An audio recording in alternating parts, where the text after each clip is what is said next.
Alô, bom dia. Inicialmente queria agradecer o convite. Eu já tenho participado de alguns eventos do GTEC. Eu acho que é o terceiro ano que eu participo. E o LexML tem a participação do Interleges desde o início, né?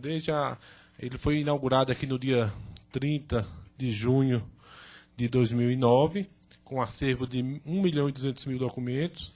E hoje o nosso acervo mais do que duplicou. O acervo tem 2.920.000 documentos. Mas o assunto de hoje não é propriamente o portal LexML, que é a parte mais visível do projeto. É uma outra coisa, é o SILEX, é o modelo de requisitos para a gestão da informação jurídica. Eu aproveitarei também para falar um pouquinho do LexML no começo e no final vou falar de um outro assunto que não tem a ver com o SILEX, que são as ferramentas que o LexML está desenvolvendo em software livre para auxiliar a gestão da informação jurídica. A principal ferramenta que foi lançada segunda-feira, agora para os gabinetes no Senado, é o LexEdit. É uma ferramenta que visa substituir o editor de texto na criação de proposições, de emendas e de pareceres. Começamos com emendas. Então, eu vou mostrar funcionando e vocês vão ver que é bem interessante a ferramenta funcionando. Então, já deu para ver que o LexML avança em várias frentes. A primeira frente mais conhecida é o portal, no endereço www.lexml.gov.br. Então, esse ano foi um ano de também muitas colheitas, por exemplo, a parte da interface do LexML com o SAPL finalmente foi finalizada e colocada em produção. O Gustavo Lepre vai apresentar para a gente às 14 horas essa interface. Já temos 3 câmaras municipais, Carneirinho, Catanduva e Bento Gonçalves, que já tem a informação do SAPL dentro do LexML. Isso o Lepre vai apresentar em detalhes à tarde. O LexML também é uma comunidade de prática, exemplo do GTEC, e um dos resultados dessa comunidade de prática é esse modelo SILEX que eu vou falar hoje aqui. Por fim, o LexML também são ferramentas, software livre, para otimizar a gestão do texto integral, seja o LexEdit, que eu vou apresentar, o Parser Linker, que dá suporte ao LexEdit, e o Renderer também, que renderiza, que formata a apresentação. Então, rapidamente, só para contextualizar, o portal LexML é um ponto de acesso unificado à informação legislativa e jurídica. A melhor forma de conhecer o portal é realmente navegando.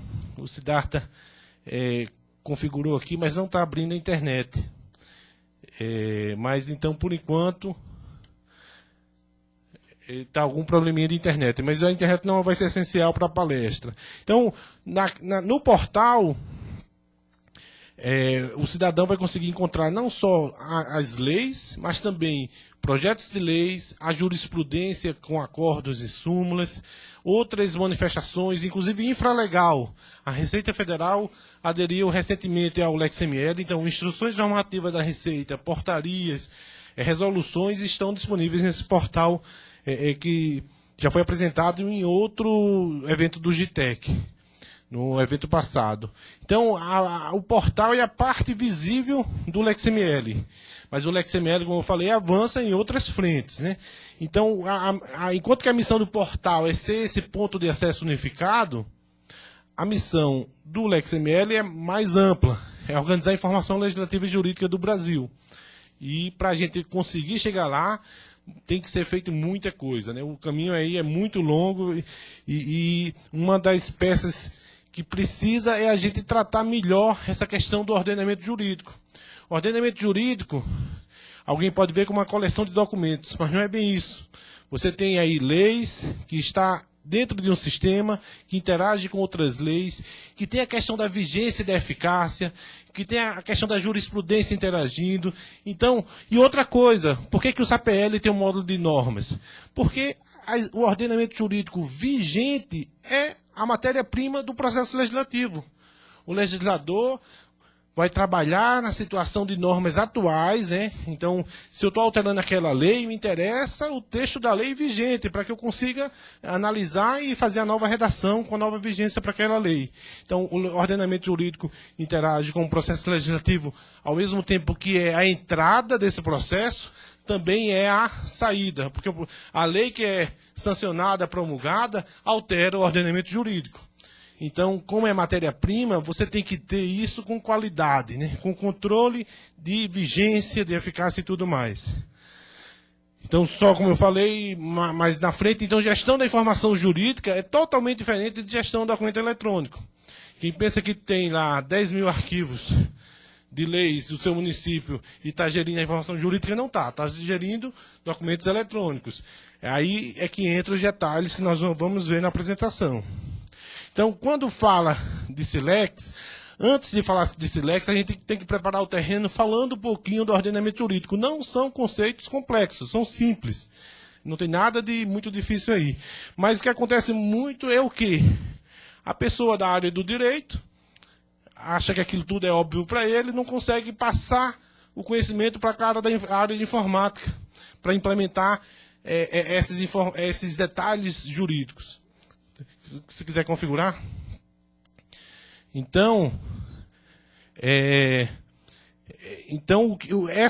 esse problema na comunicação, mas Siddhartha, precisa não. Eu acho que aqui eu consigo fazer a apresentação, inclusive a demonstração da ferramenta sem a internet.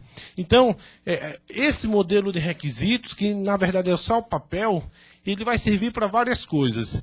Inclusive nessa questão da comunicação entre o domínio jurídico e o domínio da informática. Então, o ordenamento jurídico é o quê? É um conjunto de normas. Então, você tem o ordenamento jurídico do município, tem o ordenamento jurídico estadual, tem o ordenamento jurídico federal. A dificuldade de rastrear todas as normas é o quê? Elas não são de uma única fonte. Então, você tem as leis normais, mas você tem uma portaria de uma secretaria do Ministério, uma instrução normativa, e aí são muitos atores criando normas, né? E o cidadão não pode dizer, eu não conhecia essa norma, por isso que eu não vou cumprir. Você tem que estar, teoricamente, sabendo que a norma existe. Outra dificuldade é a dinâmica no tempo. As leis chegam e, naturalmente, elas vão sendo alteradas, modificadas, e essa dinâmica no tempo tem que ser representada no seu sistema de informação jurídica. Não só a versão atual. Se eu estou analisando como juiz um caso de 3 anos atrás, eu quero saber como era o ordenamento jurídico há 3 anos atrás. E aí existem vários ordenamentos, como nós falamos. Estamos aí com o cidadão de Carneirinho, é o primeiro município do Brasil onde, pelo LexML, ele consegue pesquisar as leis municipais, estaduais e federais, no único portal.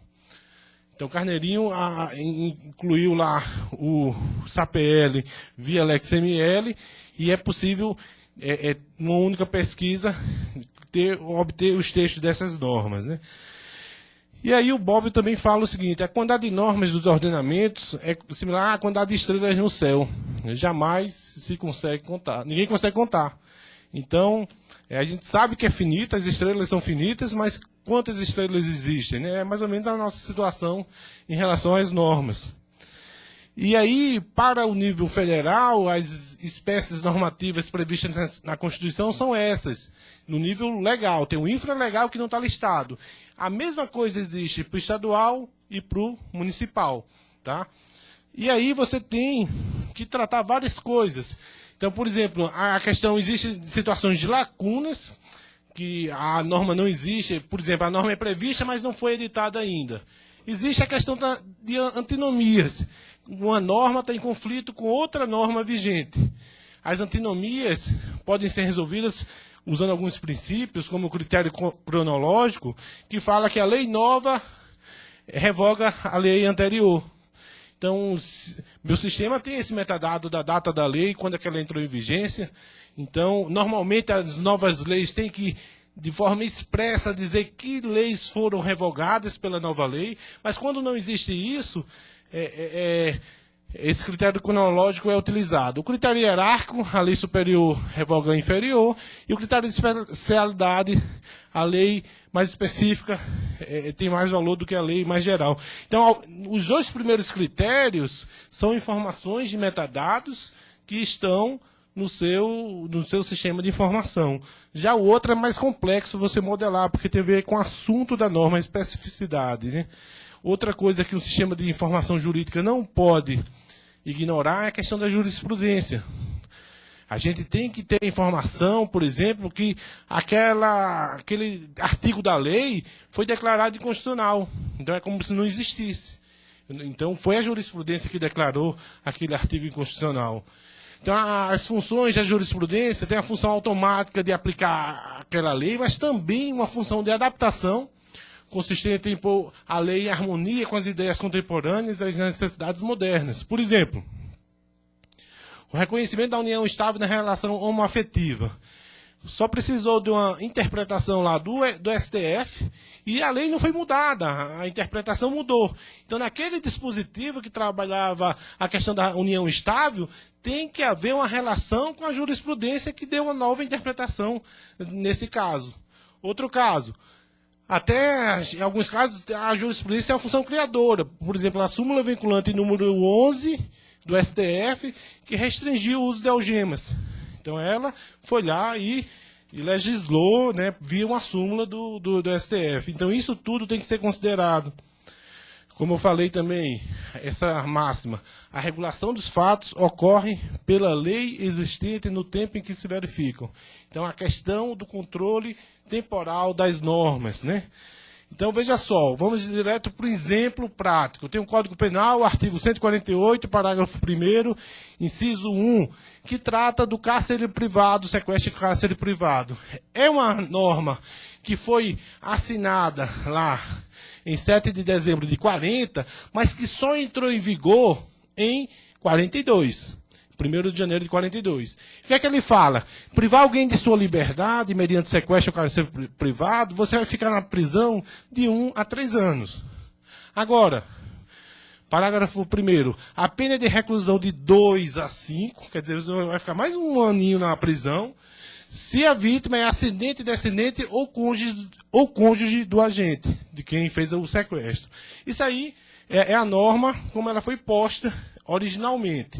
Mais na frente, em 1º de outubro de 2003, devido ao Estatuto do Idoso, ele foi publicado no dia 3 de 10 de 2003, com vigência com 90 dias, quer dizer, começou a valer em 1 de 1 de 2004.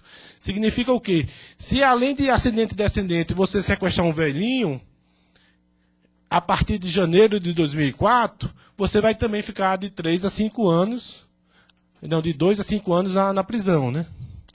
Se você, veja só, pessoal, essa lei foi publicada em outubro. Se você sequestrou o velhinho em novembro de 2003, continua valendo o anterior. Então, a questão da vigência no nível do dispositivo é essencial. Mas, na frente, essa mesma lei foi alterada, entrando em vigor na data de publicação, se você também sequestrar o companheiro. Eu não sei qual o resgate que você vai conseguir, né, sequestrando seu companheiro. Mas você vai ter uma pena aí de 2 a 5 anos nesse caso. Então, em suma, o que é que você tem? Você tem que ter uma linha do tempo em que todos os eventos relativos a esse dispositivo são modelados. O período que a gente chama de vacatio legis, que a lei fica lá publicada, mas não está em vigência. O texto original com aquela alteração, depois a vigência da primeira alteração e a vigência da segunda alteração. Então, no sistema ideal de informação jurídica, você estaria consultando aquele artigo 148 com informação de vigência, início e fim desse artigo. Você vê uma setinha aqui do lado, como é que ficaria a vigência a partir dessa data? Clica aqui, agora você já vê em cores aí que com essa vigência teve uma modificação. E com mais uma navegação, você veria a próxima vigência em azul ali, ou companheiro. Então você vai ter os metadados falando quando que foi publicado, qual que foi a redação dada e assim por diante, né? Então, isso já mostra que gestão de documentos eletrônicos não resolve esse problema. Você tem que estruturar a sua norma e tem que controlar a cada dispositivo, não só vigência, tem outras situações que nós vamos ver aí. Então, nós fizemos um laboratório no Senado, e com o texto da Constituição Federal, e temos lá uma linha do tempo onde é possível pesquisar qualquer versão da Constituição Federal. O que a gente quer fazer é isso para todas as leis federais. O que a gente quer fazer é ajudar vocês também a ter ferramentas que façam a mesma coisa no nível estadual e municipal. Então, essa questão de vigência e eficácia, aí tem um estudo mostrando as combinações. Tem casos que a eficácia é adiada, ou a eficácia é retroativa, a eficácia é pós-ativa, a eficácia é suspensa por uma liminar, por exemplo. Tem casos que ela é revogada e é revigorada a norma, a revigoração. Quando declara inconstitucional, ocorre um anulamento, ela deixa de existir. Então, todos esses detalhes são previstos no SILEX.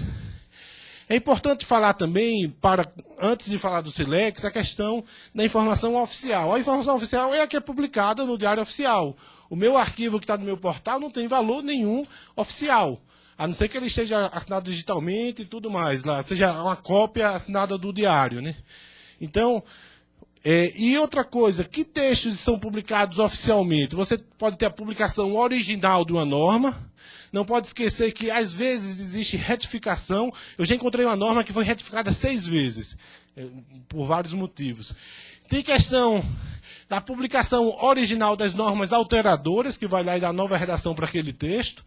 E também a republicação da norma compilada. Eventualmente, como a Lei 8.112, ela é republicada com atualização. Então, esses aí são os textos que valem, que o seu sistema de informação tem que referenciar. Eu sei que no caso municipal, essa questão do Diário Oficial varia muito a forma como ele é feito. Às vezes é no Jornal da Cidade, às vezes é no Diário do Estado, mas é importante dar esse destaque à informação oficial. É tanto que nas bases do Senado, da Câmara, da Presidência de Legislação Federal, sempre tem esse aviso. Este texto não substitui o publicado no DOU de tal data. O objetivo da base é o quê? É apenas auxiliar a compreensão desse ordenamento jurídico. Imagina se só a gente fosse viver de diário oficial. A gente não ia conseguir encontrar nada, né? Ia ficar complicado. Então, as bases têm um importante papel, apesar de não ter esse caráter oficial. É importante lembrar que tem países como a Áustria, em que a Constituição foi alterada e hoje a lei que vale é a da base de dados, não é do papel. Aliás, nem faz mais papel. O que vale do ELO houve uma emenda constitucional para que isso passasse a valer. Não sei nem de quem é essa água, mas vamos lá. Então, pessoal, em resumo, veja só, na parte de cima eu tenho os textos oficiais da norma, seja uma publicação, uma retificação, alteração e assim por diante, e nessa parte de baixo eu tenho os textos na minha base de dados. O que está com linha contínua são os textos derivados da publicação oficial, e o que está em linha pontilhada são os textos que são previstos pelo sistema do SILEX. O SILEX quer que o sistema auxilie você a gerar o texto retificado a partir do texto da retificação e do texto original, e o texto monovigente e multivigente de cada data, é a linha do tempo. Então, qual a diferença do monovigente para o multivigente? O multivigente é aquele texto em que aquele artigo tem todas as versões na mesma tela, na mesma página. E o monovigente só apresenta a versão daquela data que vale para aquela data. Então isso, pessoal, se não for feito com auxílio de ferramentas para controlar essa quantidade de textos, fica impossível para você fazer com o Word. Você tem que ter realmente um suporte de sistema. Então, para a gestão da informação jurídica, o que é que eu quero? Quero, por exemplo, saber qual a norma vigente para a data X. Então, essa lei, como é que ela era há 5 anos atrás? Como uma determinada norma se relaciona com outras? Qual o histórico do dispositivo de uma norma? Como é que é a regulamentação desse dispositivo? Dado uma norma, o seu período de vigência é conhecido como de eficácia? E assim por diante. Então, finalmente chegamos ao SILEX. O SILEX é o resultado de um grupo de trabalho do Comitê Gestor do LexML. O Comitê Gestor do LexML é uma comunidade de prática, formado por vários perfis de profissionais aí. Temos advogados, bibliotecários, arquivistas, analistas de informação. Temos 5 grupos de trabalho. E um dos grupos de trabalho é o modelo de requisito da gestão da informação jurídica. Então, o SILEX é um sistema ideal para a gestão da informação jurídica. Não é um sistema implementado. A gente não quer implementar o SILEX. A gente quer que os outros sistemas implementem os requisitos do SILEX. Por exemplo, o SAPL pode passar a implementar alguns requisitos do SILEX. O sistema de normas do Senado implementa esses requisitos também. Então, o uso do SILEX é o quê? Primeiro, facilitar a comunicação entre a área jurídica e informática, porque aí você vai ter todos os detalhes bem modelados. E ser uma referência na contratação, desenvolvimento ou melhoria do sistema de informação jurídica. Então, isso já ocorre, por exemplo, pessoal, quando a gente fala em gestão arquivística, já ocorre com o padrão do EARC Brasil, do MOREC JUS ou MOREC lá europeu. Então, é um conjunto de requisitos que direcionam o desenvolvimento de um sistema. Aqui está a composição atual do grupo. Vocês veem que existem pessoas aí de vários órgãos e com vários perfis. Esse grupo tem se reunido. Na verdade, nós já fizemos 20 reuniões. Queremos fazer uma consulta pública nessa especificação do SILEX no primeiro semestre do ano que vem. A gente queria fazer nesse semestre, mas foi tanta coisa que foi aparecendo. Quando a gente começa a puxar o novelo, aparecem muitos detalhes. E aí, finalmente, chegamos a... Como é que o SILEX se apresenta? Ele vai ter ele tem uma introdução, aí você vai ter os requisitos agrupados por categorias de requisitos. Nós vamos ver já alguns exemplos deles. Um glossário é a terminologia e a ontologia, a forma de estruturar as classes e as suas relações. Vamos ver alguns exemplos, alguns trechos desse documento SILEX. Então você tem requisitos gerais, que vale para tudo, requisitos do documento, que aí vale tanto para a norma, como para a jurisprudência, como para a proposição, da compilação do texto. A compilação do texto, pessoal, é aquele texto atualizado. Cada um hoje faz do seu jeito, muitas vezes copiando o que o Planalto faz.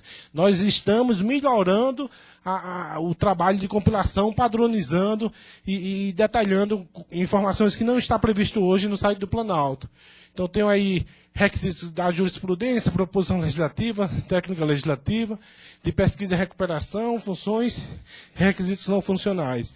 Então, só para vocês terem ideia, eu peguei aqui essa questão de revogação. A gente fala assim, essa lei revogou a outra ou revogou um dispositivo da outra. Quando a gente vai estudar em detalhes a revogação, apresenta várias coisas que a gente aparentemente não conhece, mas que está especificado no SILEX. Por exemplo, a gente vê aí que a revogação, no geral, é o quê? Evento pelo qual se retira a vigência da norma ou dispositivo de norma. Essa é a revogação. Revogação condicionada. É a revogação que depende da ocorrência de outro evento. Existe caso na legislação brasileira de revogação condicionada. Revogação expressa, ver revogação, revogação por declaração, ver revogação, revogação por incompatibilidade, ver revogação tácita, que a gente vai ver agora. A revogação tácita, que é aquela revogação, evento pelo qual a norma anterior é revogada se há incompatibilidade entre ela e os preceitos da nova norma. Veja só, observação. Esse relacionamento não será registrado no SILEX. Por quê? Porque depende de interpretação. Então, você não pode nem dizer que aquela norma está vigente. É mais fácil você falar que não consta a revogação expressa. Porque mesmo não constando a revogação expressa, pode ser que ela esteja revogada. Então, esses detalhes são bem especificados no SILEX. Revogação com ressalva, evento em que se retira a vigência de parte da norma, ressalvando determinadas situações. Revogação da norma com ressalva, evento que se retira a vigência da norma, ressalvando algumas partes. Então, é diferente as duas ressalvas. Uma eu estou ressalvando situação, outra eu estou ressalvando alguma parte da norma.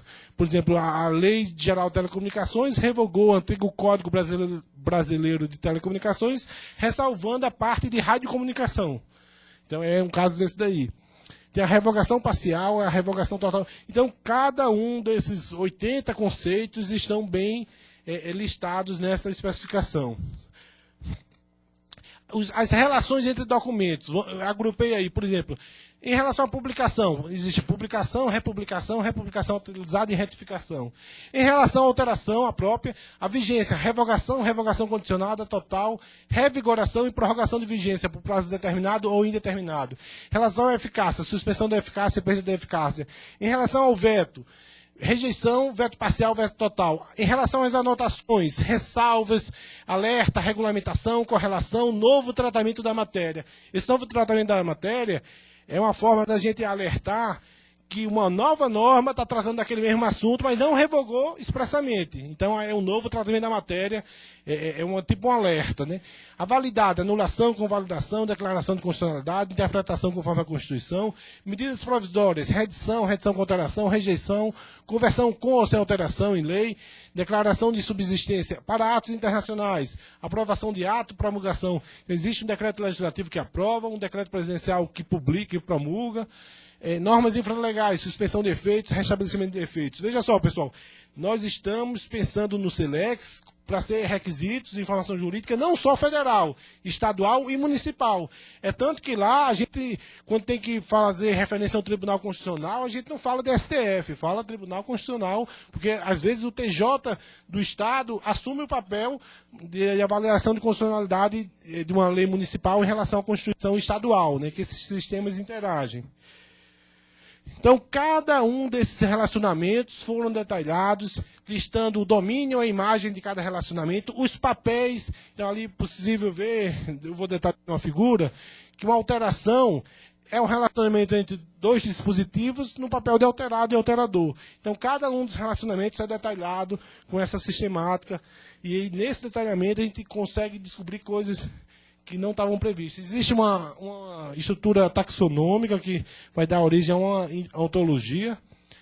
E aqui tem alguns exemplos de textos de requisitos. Por exemplo, requisito geral número 2.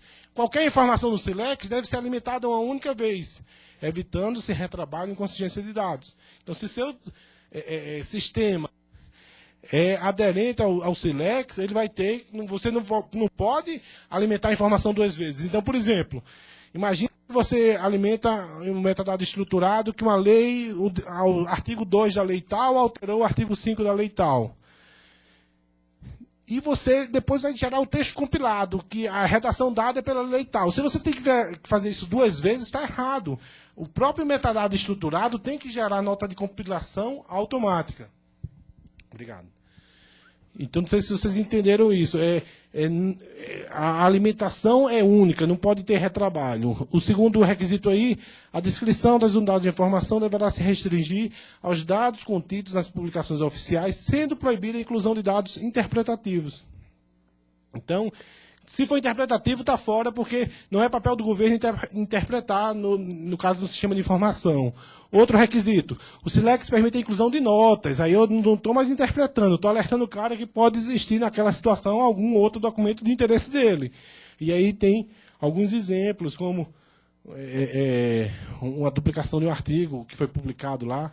Outro requisito do documento, o SILEX tem que permitir a atribuição de descritores de assunto a partir de um vocabulário controlado para o documento no todo ou em parte.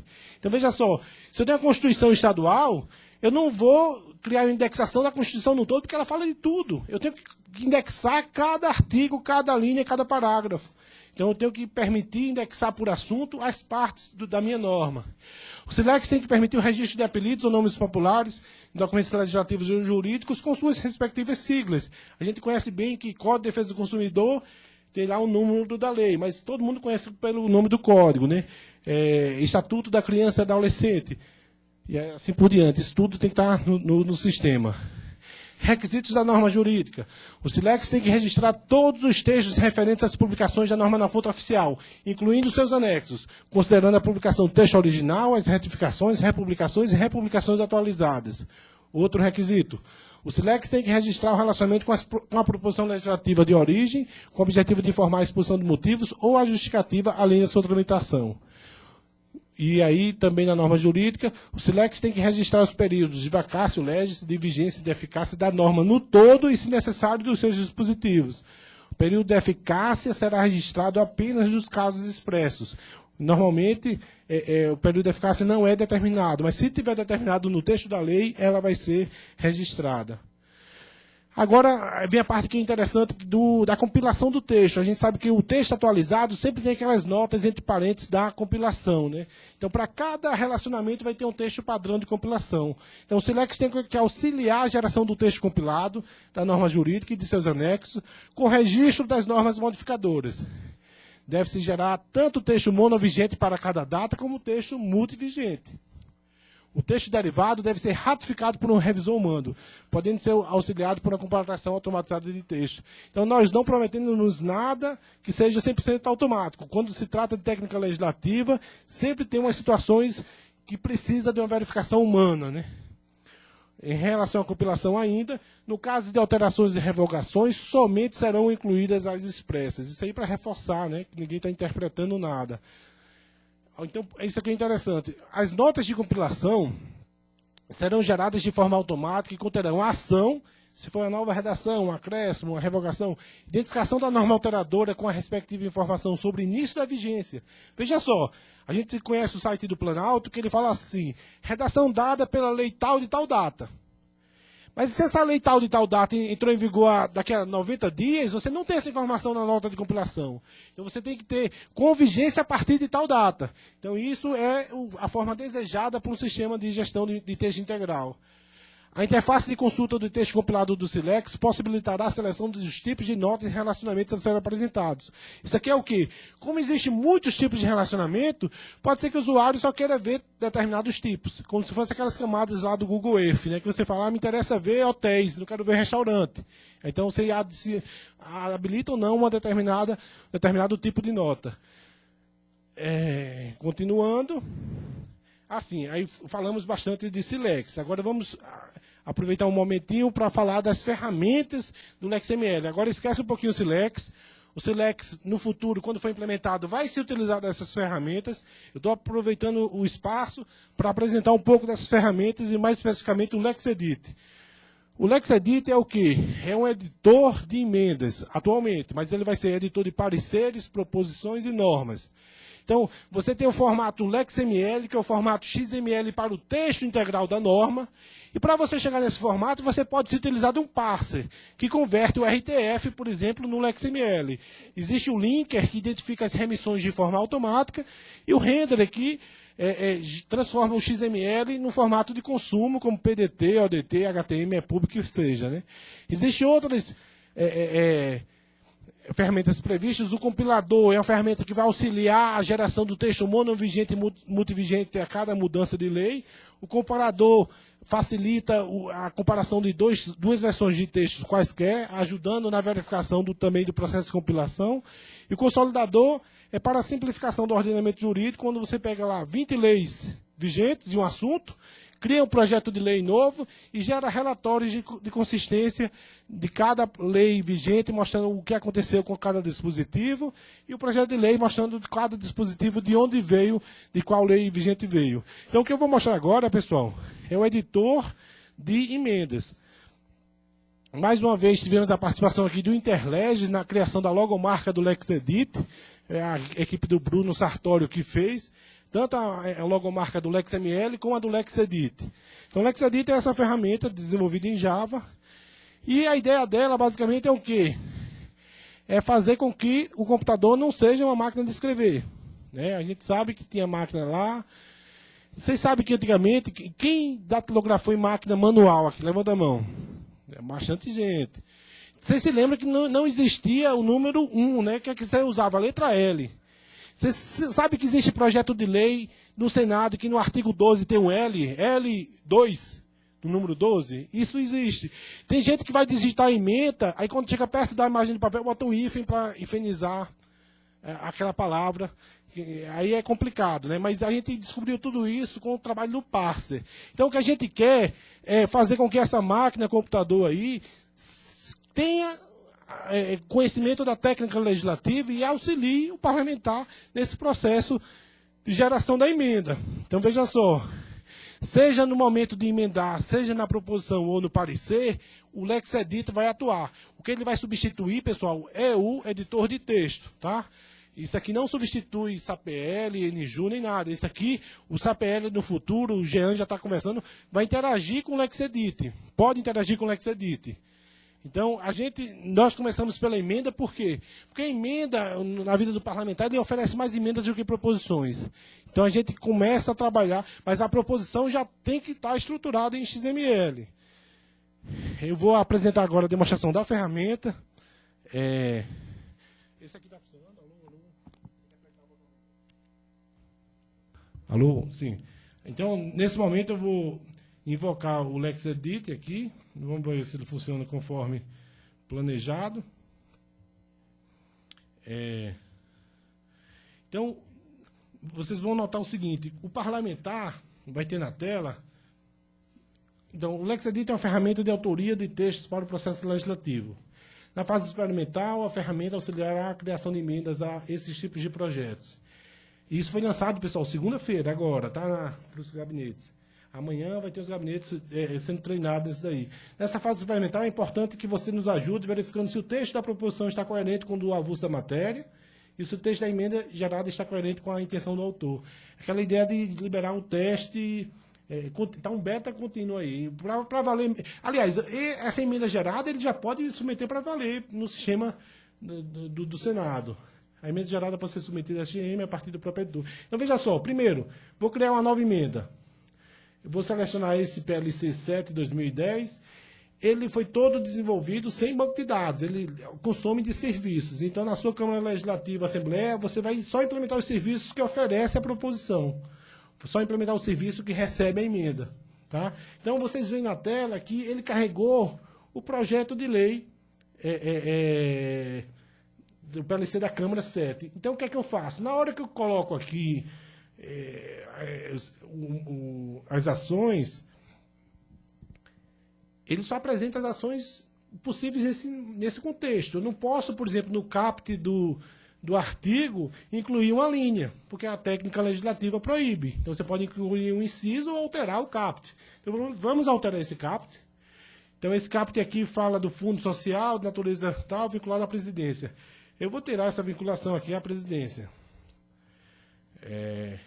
E aqui eu confirmo essa minha alteração e vou dizer por que eu estou fazendo isso. Qual a justificativa de o motivo, ou então fazer aquilo, filo, porque é quilo, é assim que faz, é? Então pronto, filo, porque quilo. Essa é a minha justificativa dessa emenda, né? E aí, o que é que você faz? Veja só, quando você pede para gerar o espelho da emenda, de forma automática, o parlamentar não precisa saber aquele blá, blá, blá. Desse é o caput do artigo 1º do projeto, a seguinte redação, 2 pontos. Ele fez a citação da norma alterada e a justificativa lá que ele digitou, filo, porque quilo. Imagina, não, esqueci uma coisa, eu quero, além de alterar esse cara, eu vou alterar também esse carinha daqui, retirando... esse de conteúdo social, vou tirar, nessa mesma emenda, tá? Estou na mesma emenda. Vou retirar. Então, estou alterando o parágrafo 2, o parágrafo 2º desse mesmo artigo. E nesse caso também eu quis suprimir essa linha, não quero essa linha, e vou acrescentar um parágrafo após esse parágrafo. Eu já coloco o parágrafo 2º, e você bota aqui o seu novo parágrafo, parágrafo para teste do editor. Eu posso ainda alterar a minha justificativa, filo porque quilo, teste, e agora eu vou pedir para gerar novamente o meu comando de emenda. Tá? Vocês veem aqui que com cores ele marca em azul aquilo que foi alterado, marca em vermelho o que foi suprimido, e marca em verde o que foi acrescentado. É possível navegar também pela articulação aqui do projeto de lei, por capítulo e assim, e também saber o que você navegar nas mudanças que você fez nessa emenda. Né? Então, nesse momento, vocês veem que em pouco tempo eu fiz 4 alterações e o meu novo comando de emenda vai estar todo preparado, desse nova redação, caput do artigo 1º e ao parágrafo 2º do artigo 1º. Suprima-se o inciso 2 do caput do artigo 2º e acrescente-se o parágrafo 2º ao artigo 3º do projeto nos termos a seguir. Veja só, o parlamentar não tem mais que saber as regras dos pontinhos, nem tem que perder tempo com aspa, né? Isso é muito comum errar. E a justificativa da pronta da minha emenda. Eu venho agora pelo sistema, tem a opção aqui de arquivo enviar emenda e já envia para o sistema de documentos que recebe o texto dessa emenda estruturada. Tá? Então, quais os benefícios dessa abordagem de gestão do texto integral? A gente vai ter uma ferramenta que vai verificar a articulação para saber se a proposição legislativa que foi submetida já está coerente com a técnica legislativa. É muito comum, pessoal, artigo duplicado, erro de a linha embaixo de caput, quando deveria ser inciso. Né? Então, a gente vai auxiliar o trabalho do gabinete quando ele submete a proposição na verificação se essa estrutura está correta. A gente vai verificar também, vai listar para ele a legislação citada, que ele tem que hoje fazer a pesquisa, a gente já vai gerar o link da pesquisa automático para ele. Garantia do uso mínimo da boa técnica legislativa, pelo menos o aspecto estrutural está garantido, né? O semântico e linguístico a gente não consegue ver ainda, mas no futuro o LexEdit também vai atuar na área linguística. Se o cara digitou alguma palavra estranha lá, ele fala, opa, usa essa outra palavra. Artigo anterior, cita o número do artigo. O artigo anterior não é bem visto, né? não é bem recomendado. Criação de quadros comparativos com aquela ferramenta de comparação, múltiplas formas de apresentação. Então, a proposição em RTF, que é convertida para o XML, pode ser convertida em vários outros formatos, inclusive áudio, né? E áudio sintetizado de uma forma correta. E o LexEdit, o editor de emendas, ele vai ter rapidez e consistência na elaboração de emendas do processo legislativo. Com isso eu finalizo e passo a perguntas. Temos aí mais uns 5 minutinhos, já chegamos 12 horas.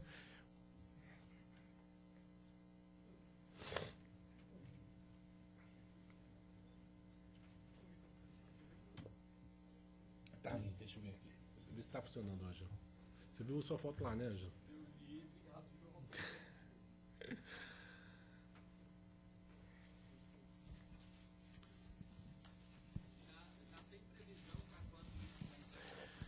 Oi. Olha, a gente está na fase experimental no Senado. A partir do momento que ele tiver implementado no Senado, vai ser liberado o código versão 1.0 desse software. Não só o editor, como o parser, o linker e o renderer, que são as outras ferramentas. Né?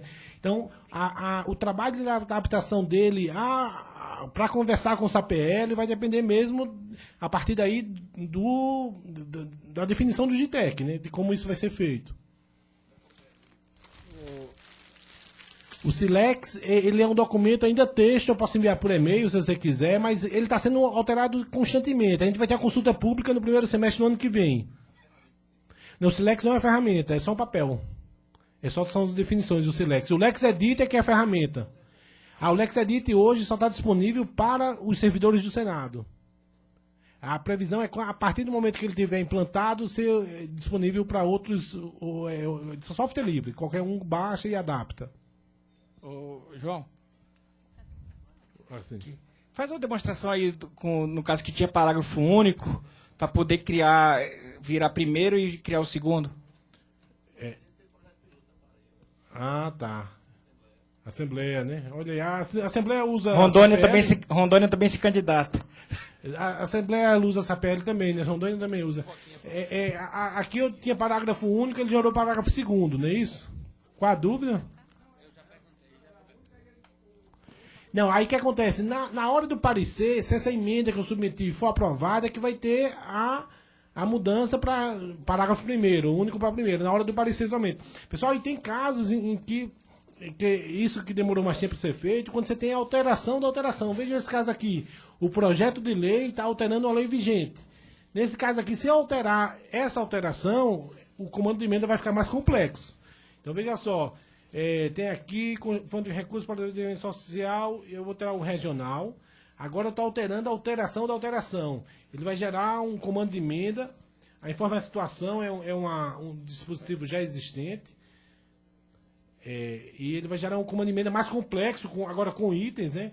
Porque aquele comando lá ficou assim: altere-se o parágrafo 1º do artigo 4º do projeto para modificar o parágrafo 3º do artigo 49 da lei Então, isso deu trabalho para fazer, viu? Porque você está tendo que combinar mudança na lei que está vigente com as mudanças da proposição, e a gente usou essa estruturação daqui.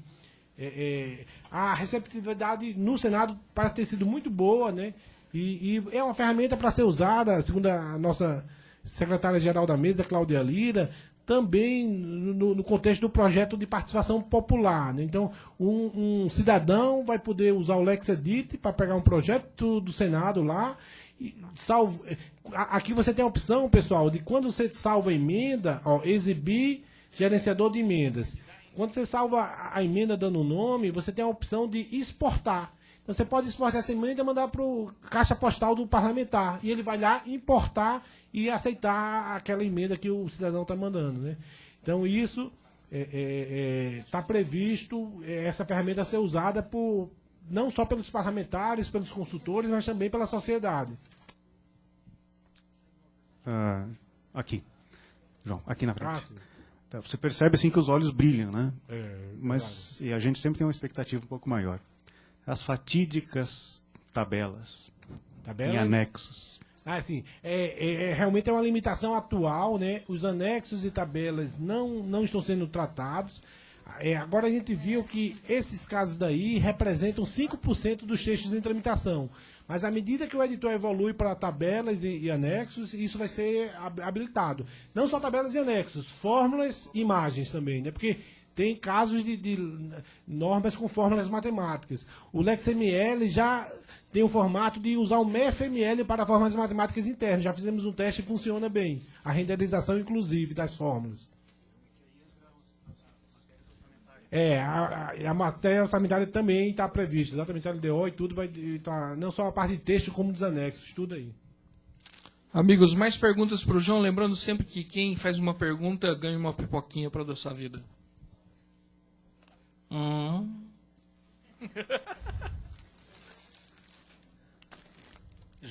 Roda em um Linux? É Java, então vai rodar. E aí, pessoal? Sem mais perguntas. Pessoal, ali uma pergunta.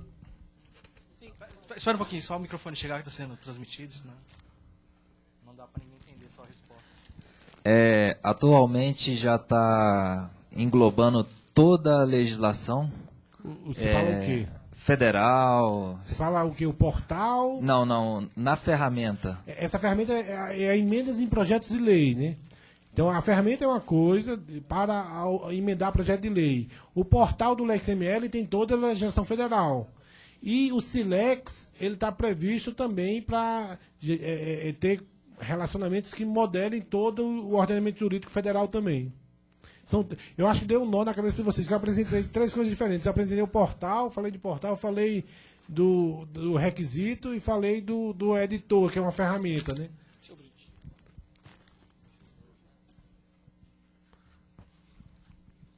Vamos lá.